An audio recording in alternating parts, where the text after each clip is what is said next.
Good morning વિદ્યાર્થી મિત્રો, જય શ્રી કૃષ્ણ. શ્રી ગંગોત્રી સ્કૂલ ગોંડલ દ્વારા આયોજિત ઓનલાઈન એજ્યુકેશનમાં આપ સૌ મિત્રોનું હાર્દિક સ્વાગત છે અને અભિવાદન છે. વિદ્યાર્થી મિત્રો, આજે આપણે વિષય ગુજરાતી ટોપિક ગ્રામરના ટોપિક ઉપર આપણે લેક્ચર લેવાનો છે. તો ગ્રામરના ટોપિકની અંદર આપણે ગયા લેક્ચરની વાત કરીએ તો ગયા લેક્ચરની અંદર આપણે વાક્ય રચનાનો ટોપિક છે એ અધૂરો છે, કેમ કે વાક્ય રચના છે એ 4 પ્રકારની છે: કર્તરી, કર્મણી, ભાવે, પ્રેરક. એમાં વિદ્યાર્થી મિત્રો આપણે કર્તરી વાક્ય રચના, કર્મણી વાક્ય રચના શીખી ગયા છીએ અને ત્રીજો આપણે જે પ્રકાર છે ભાવે વાક્ય રચના, એના વિશે મેં તમને આછેરી થોડીક માહિતી આપી હતી. બરાબર છે? તો ભાવે વાક્ય રચના છે એ વાક્ય રચનાની અંદર આપણે એના વ્યાખ્યા તમે લોકોએ ચોપડામાં લખી હશે, કેમ કે ગયા લેક્ચરમાં મેં તમને કહ્યું હતું કે વ્યાખ્યા લખી લેજો. બરાબર? તેમ છતાં એ વ્યાખ્યાને આપણે ફરી પાછી યાદ કરી લઈએ. અને કર્તરી વાક્ય રચના, કર્મણી વાક્ય રચના, એક્ટિવ પેસિવ વોઇસ ઇંગ્લિશમાં, બરાબર, એ જ રીતે છે.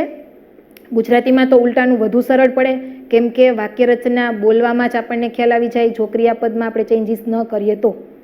પણ કર્તરી કર્મણી બનાવતી વખતે મેં ખાસ એક સૂચન કર્યું હતું કે તમને ગમે તે વાક્ય ગમે તેમાં પરિવર્તન કરવાનું પૂછાય તો તમારે કાળ ચેન્જ થવો જોઈએ નહીં. કર્તરી વાક્ય વર્તમાન કાળમાં હોય તો કર્મણીમાં ફેરવતી વખતે એ જ કાળ રહેવો જોઈએ, જો એ ભૂતકાળમાં હોય તો ભૂતકાળ જ રહેવો જોઈએ. આટલું યાદ રાખવાનું છે. કર્તા, પ્રથમ વિભક્તિના કર્તાના પ્રત્યય અને ત્રીજી વિભક્તિના પ્રત્યય ખાસ યાદ રાખવાના છે. બરાબર? કર્મણી વાક્યમાં એક યાદ રાખવાનું હતું કે કર્મણી વાક્યમાં કર્મ ફરજિયાત હોય છે. હવે ત્રીજો ટોપિક છે ભાવે વાક્ય રચના. વિદ્યાર્થી મિત્રો, ભાવે વાક્ય રચના અને પુનઃ પ્રેરક અને પ્રેરક વાક્ય રચનામાંથી આપણને એક પ્રશ્ન પૂછાય છે. એમાં પણ વાક્ય ઓળખવાનું પણ પૂછાય અને પરિવર્તન પણ પૂછાય. તો આ બે ટોપિકને બે રીતે પૂછાય, એને શીખવા માટે પહેલાં ઓળખવાનું આપણે શીખવું જોઈએ. ઓળખતા આવડે તો જ પરિવર્તન કરતા આવડે. ઓકે? હવે ત્રીજો પ્રકાર છે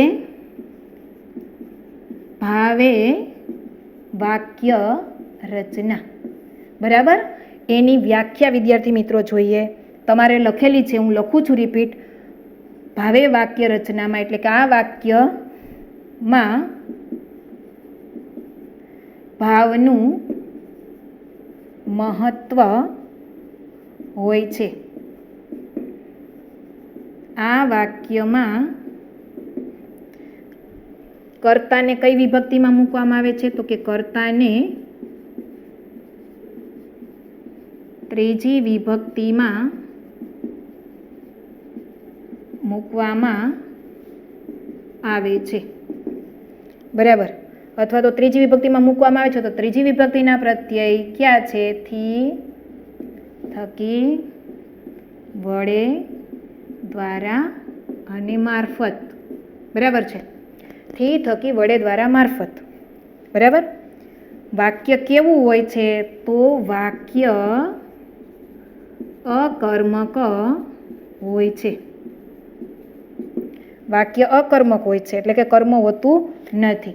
હવે એની ખાસ કરીને વિદ્યાર્થી મિત્રો એક નોંધ આપણે જોઈ લઈએ જે તમને યાદ રાખવા જેવું. ભાવે વાક્ય કર્મણી જેવું જ હોય છે, માત્ર કર્મ પદ હોતું નથી. જો વિદ્યાર્થી મિત્રો, નોંધ આપણે જોઈ કે ભાવે વાક્ય કેવું હોય ઓળખવા માટે. કર્મણી વાક્ય તમને આવડી ગયું છે તો ભાવે વાક્ય કર્મણી વાક્ય જેવું જ હોય છે, માત્ર એની અંદર કર્મ પદ હોતું નથી, એટલે કે અકર્મક હોય છે. બરાબર? લક્ષણ પણ શું બતાવે છે? આ વાક્યમાં ભાવનું મહત્વ છે, કર્મનું મહત્વ નથી. બરાબર?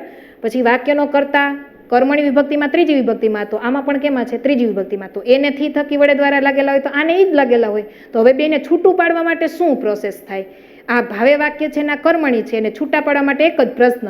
કર્મણી વાક્યમાં કર્મ હોય, ભાવે વાક્યમાં ન હોય. શું કે કોને પૂછવાથી કર્મ મળી જાય? જો શું કે કોને પૂછવાથી જવાબ મળતો હોય તો એ કર્મણી વાક્ય થી, થકી લાગેલું હોય તો, અને ન મળતો હોય તો એ ભાવે વાક્ય હોય. ઓકે? સમજાઈ ગયું? હવે આપણે ભાવે વાક્યના કેટલાક ઉદાહરણ જોઈએ. એટલે ઉદાહરણ જોઈએ પછી એમાં એ પણ આપણે જોવું પડશે કે એમાં કર્મ હોવું જોઈએ નહીં. બરાબર. ચાલો ઉદાહરણ એનું જોઈએ આપણે. તો ઉદાહરણની અંદર જુમ્માથી શ્વાસભેર દોડાયું. બરાબર છે. જુમ્માથી શ્વાસભેર દોડાયું. જો કર્તરી વાક્યમાંથી કર્મણીય બને ને ભાવે બને. શા માટે બનશે? મેં આગળ કીધું કે કર્તરી વાક્ય છે ને બે પ્રકારના હોય, સકર્મક ને અકર્મક. કર્મણી વાક્ય ખાલી સકર્મક હોય અને ભાવે વાક્ય છે એ અકર્મક જ હોય, એટલે કે એમાં કર્મ નો જ હોય. કર્મણીમાં કર્મ હોય જ અને કર્તરી વાક્યમાં નો પણ હોય અને હોય પણ ખરું. એટલે એ બે પ્રકારના છે. બરાબર. તો જુમ્માથી શ્વાસભેર દોડાયું. હવે આ ભાવે વાક્ય કઈ રીતે છે સ્પષ્ટ કરી લઈએ. તો ભાવે વાક્યમાં શું કીધું છે? ભાવનું મહત્વ હોય ક્રિયામાં, દોડવાનું મહત્વ છે. અહીંયા કેવી રીતે દોડાયું શ્વાસભેર. હવે જો ભાવનું મહત્વ હોય છે. કર્તા કઈ વિભક્તિમાં હોય છે? ત્રીજી. તો આપણે કર્તા કોણ છે? આમાં કોણ દોડે છે? અહીંયા જુમ્મો. તો જુમ્માથી દોડાયું. તો અહીંયા એને થી પ્રત્યય લાગેલો છે એટલે કર્તા ત્રીજી વિભક્તિમાં છે. હવે કર્તા ત્રીજી વિભક્તિમાં હોય, બીજું વાક્ય અકર્મક હોય છે, તો આમાં કર્મ ન હોવું જોઈએ. શું દોડાયું? જવાબ મળતો નથી. બરાબર છે. કેવી રીતે દોડાયું એનો જવાબ માત્ર મળે છે. એટલે શ્વાસભેર દોડાયું. તો અહીં કર્મ નથી માટે કર્તા ત્રીજી વિભક્તિમાં છે. કર્મ નથી, માત્ર દોડવાની. કેવી રીતે દોડવાનું? શ્વાસભેર દોડ્યો એટલે ક્રિયાનો જ ભાવ છે. માટે આ વાક્ય વિદ્યાર્થી મિત્રો બનશે ભાવે વાક્ય. ઓકે.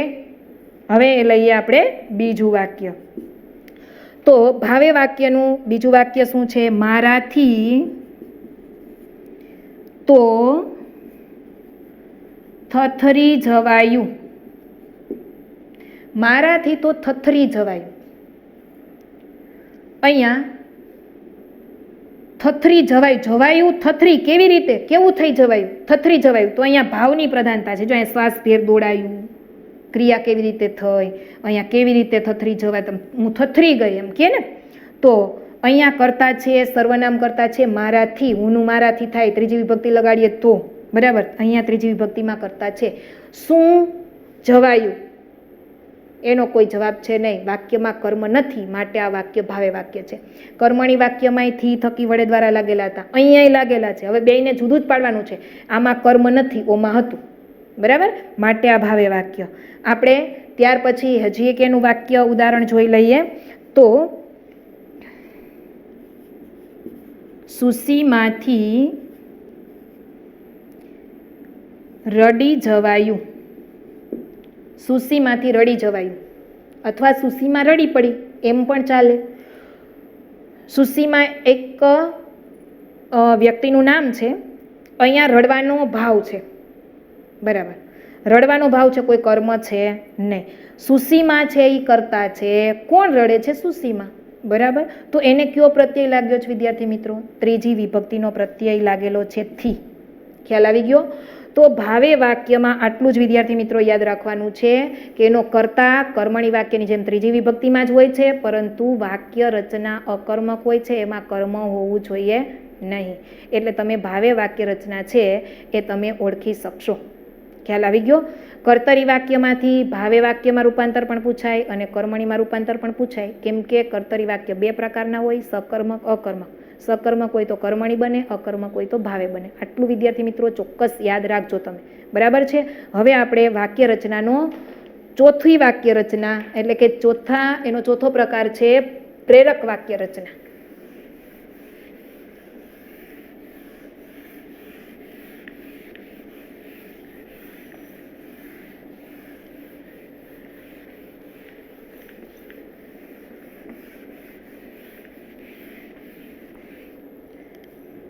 પ્રેરક વાક્ય રચના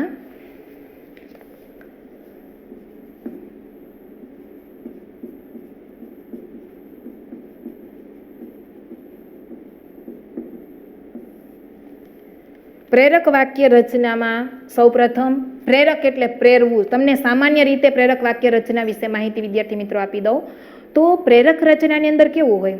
જો દરેક કર્તા કોને કહેવાય? જે ક્રિયા કરે એ કર્તા. ખ્યાલ છે તમને? બરાબર. જે વાક્યની અંદર ક્રિયા કરવાનો ભાવ હોય એ ક્રિયા જે દ્વારા થતી હોય એ કોણ હોય? તો કે કર્તા હોય. એટલે ક્રિયા કરે તે કર્તા. આ વાક્યની અંદર કેવું હશે? કર્તા પોતે કાર્ય ન કરતો હોય. એ બીજા પાસે કરાવતો હોય એટલે કે કર્તા પ્રેરક બને. ક્રિયા પોતે બીજા પાસે કરાવે, પોતે ન કરે. બસ વાક્ય આ રીતે યાદ રાખવાનું છે. પ્રેરક વાક્યનો કર્તા પોતે ક્રિયા કરતો ન હોય, એ બીજા પાસે કરાવતો હોય અને ક્રિયાપદને આવ પ્રત્યે લાગેલો હોય. બરાબર. પુનઃ પ્રેરક હોય તો ક્રિયાપદને આવડાવ પ્રત્યે લાગેલો હોય. એનો કર્તા પણ એમ જ હોય, પોતે ક્રિયા ન કરે, બીજા પાસે કરાવે.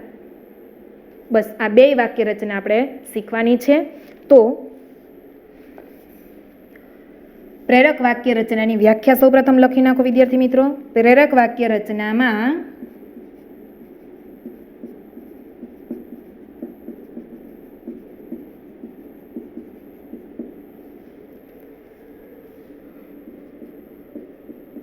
કર્તા પોતે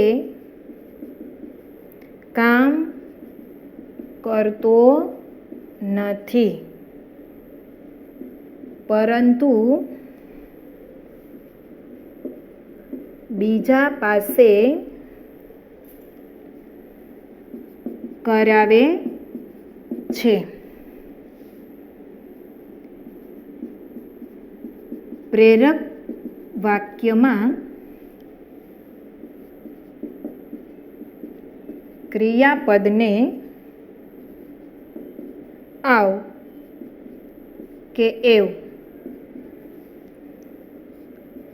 પ્રત્યય લાગે છે. ઓકે વિદ્યાર્થી મિત્રો, પ્રેરક વાક્યની વાક્ય રચના કેવી હોય? પ્રેરક વાક્ય રચનામાં કર્તા પોતે કામ ન કરતો હોય, બીજા પાસે કરાવતો હોય અને પ્રેરક વાક્યમાં ક્રિયાપદને આવ કે એવ પ્રત્યય લાગેલા હોય.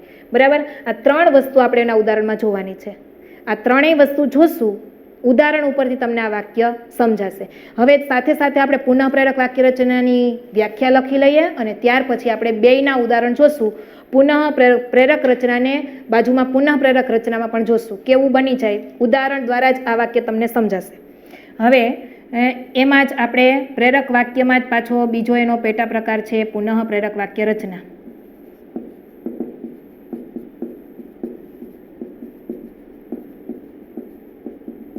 બરાબર. આનો કોઈ અલગથી પ્રશ્ન વિદ્યાર્થી મિત્રો નથી પૂછાતો. બરાબર. ભાવે અને પ્રેરક કે પુનઃ પ્રેરકમાંથી એક જ પ્રશ્ન પૂછાઈ શકે છે. પુનઃ પ્રેરક વાક્ય રચનામાં ક્રિયાપદને આવડાવ પ્રત્યય લાગે છે. ઓકે. આ જ વ્યાખ્યા છે, આને લાગુ પડે છે. માત્ર અહીંયા આવ કે એવ પ્રત્યય લાગે છે, અહીંયા આવડાવ પ્રત્યય લાગે છે. અહીંયા એક આ લાગે ને કા લાગે, બે ભેગા ના લાગે, અહીંયા બે સાથે લાગે છે. બરાબર.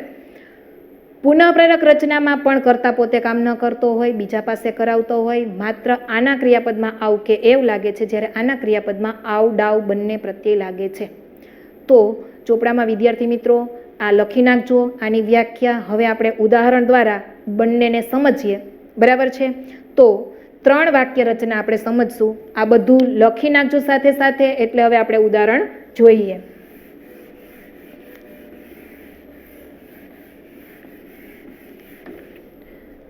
હવે એને આપણે ત્રણ રચનામાં ફેરવીએ. સૌપ્રથમ આપણે લઈએ સાદી વાક્ય રચના. સાદી રચના. સાદી રચના એટલે એ મોટા ભાગે કર્તરી વાક્ય રચના હોય. બરાબર. સાદી રચના કેમ કે એમાં કર્તા હોય, કર્તા બધાય વાક્યમાં જરૂરી છે, પરંતુ સકર્મક ને અકર્મક આપણને માત્ર શેમાં મળે વિદ્યાર્થી મિત્રો? એ સાદી વાક્ય રચનામાં. પછી અહીંયા વાક્ય બનાવીએ આપણે પ્રેરક. પ્રેરક રચના. આ ઉદાહરણ છે. અહીંયા આપણે બનાવીએ પુનઃ પ્રેરક રચના. બરાબર. હવે જોઈએ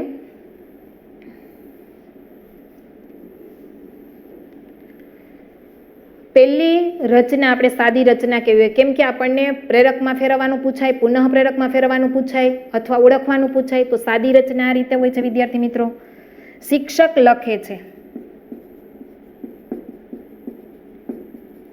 જો શિક્ષક લખે છે તો આ વાક્ય છે, કોણ લખે છે? સાદી વાક્ય, કોઈ પણ વાક્યની અંદર ક્રિયાપદને કરતા તો હોવો જ જોઈએ. અહીંયા લખે છે ક્રિયાપદ છે ને શિક્ષક કરતા છે. કોણ લખે છે? શિક્ષક. આ કર્તરી વાક્ય થયું. કોણ પૂછવાથી આપણને શું મળે? તો કે કર્તા મળે. અને કર્તા છે એ કઈ વિભક્તિમાં છે? અત્યારે પ્રથમ વિભક્તિમાં. માટે આ કર્તરી વાક્ય છે. એને આપણે સાદી રચના કહી શકીએ. બરાબર છે. હવે એને આપણે પ્રેરક રચનામાં ફેરવવું છે. તો એને કઈ રીતે બદલાવી શકીશું? શિક્ષક લખે છે, શિક્ષક લખાવે છે. પ્રેરક રચનામાં શું વિદ્યાર્થી મિત્રો લાગતો તો પ્રત્યય? આવ કે એવ? અહીંયા શું પ્રત્યય લાગ્યો? એવ, આવ. બરાબર. શિક્ષક લખાવે છે. જો અહીંયા કર્તા પોતે કામ કરે છે લખવાનું, કેમ કે કર્તરી વાક્યમાં તો કર્તા પોતે જ કામ કરતો હોય છે. અહીંયા કર્તા પોતે કામ કરે છે. પ્રેરક વાક્ય રચનામાં પોતે કામ નથી કરતો. શિક્ષક લખાવે છે એટલે બીજા પાસે લખાવે છે. અહીંયા શિક્ષક ખુદ લખવાનું કામ કરે છે, અહીંયા શિક્ષક બીજા પાસે લખાવે છે. અને પુનઃ પ્રેરકમાં શું બની જશે? શિક્ષક લખાવડાવે છે, અથવા વિદ્યાર્થી પાસે એવો શબ્દ તમે યુઝ કરી શકો. શિક્ષક વિદ્યાર્થી પાસે લખાવડાવે છે. તો અહીંયા આવડાવ પ્રત્યય લાગી ગયો વિદ્યાર્થી મિત્રો. શિક્ષક વિદ્યાર્થી પાસે લખાવડાવે છે એટલે શિક્ષક નથી લખતો, વિદ્યાર્થી પાસે લખાવડાવે છે એટલે વિદ્યાર્થી પણ પોતે લખે અથવા એ બીજા પાસે લખાવે. તો અહીંયા કોઈ ત્રીજી વ્યક્તિ આવી ગઈ. બરાબર. ટૂંકમાં ત્રીજી વ્યક્તિ એ ખુદ લખે, ત્રીજા પાસે લખે. પુનઃ પ્રેરક ને પ્રેરક રચનામાં ભેદ શું? બેયમાં ડિફરન્સ શું? તો અહીંયા ખાલી આવ પ્રત્યય હોય, અહીંયા આવડાવ બે હોય.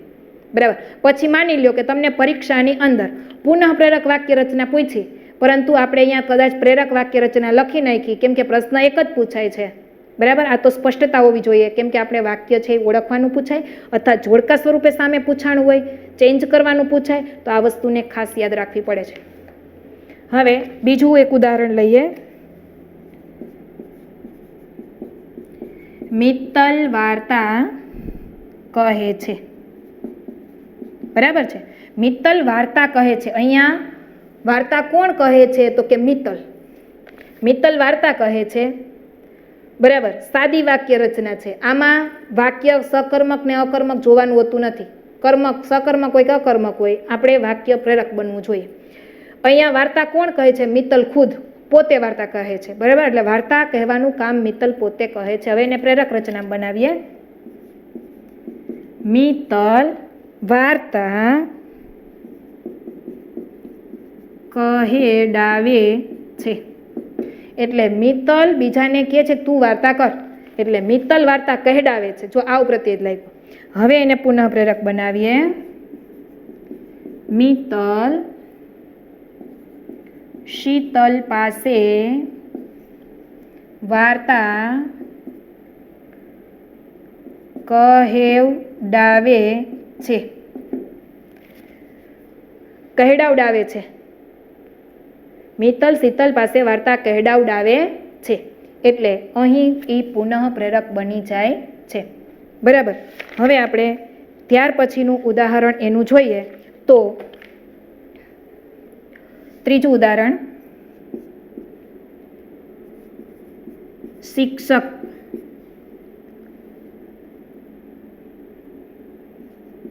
વાંચે છે. શિક્ષક વંચાવે છે. બરાબર. શિક્ષક ખુદ વાંચે છે, શિક્ષક વંચાવે છે.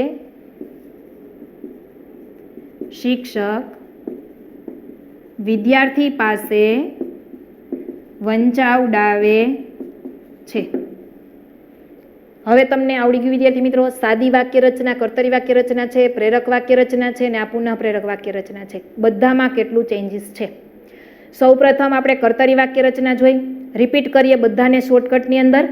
તો કર્તરી વાક્ય રચના વિદ્યાર્થી મિત્રો કેવી હોય? તો કર્તા મુખ્ય હોય, ક્રિયાપદ કર્તાને અનુસરતું હોય, અને કર્તા છે એ પ્રથમ વિભક્તિમાં હોય, શૂન્ય અથવા એ પ્રત્યય લાગેલો હોય. કોણ પૂછવાથી કર્તા મળે. આટલું આપણને આવડી જાય. સાદી વાક્ય રચના હોય કર્તરી, અને સકર્મક કે અકર્મક હોઈ શકે છે. ખ્યાલ આવી ગયો?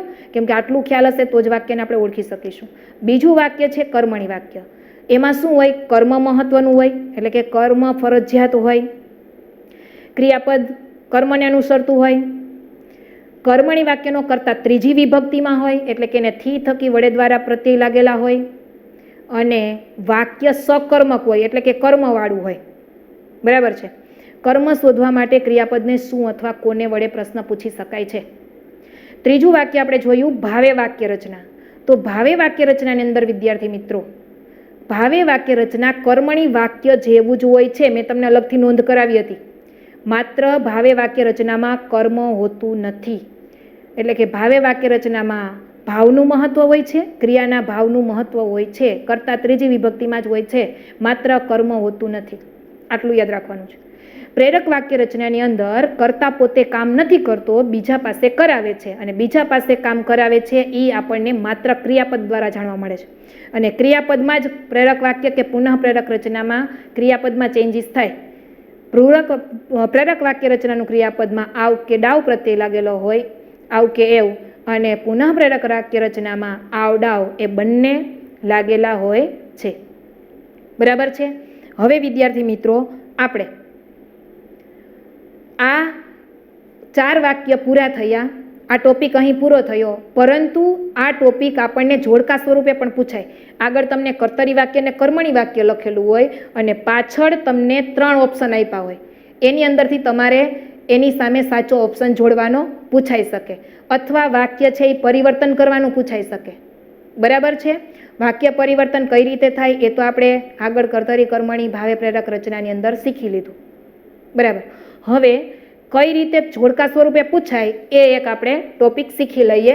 પરીક્ષાની અંદર આ રીતે આ પૂછાય છે, આપણે ઉદાહરણ રૂપે એક લઈ લઈએ એટલે આપણને ખ્યાલ આવી જાય.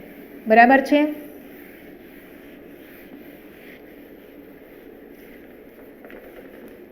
તો અહીં ઉદાહરણ તરીકે આપણે કઈ રીતે જોડકા સ્વરૂપે પૂછાય, જોડકા છોડો આવી કોઈ સૂચના હોય તો આપેલું હોય કર્તરી રચના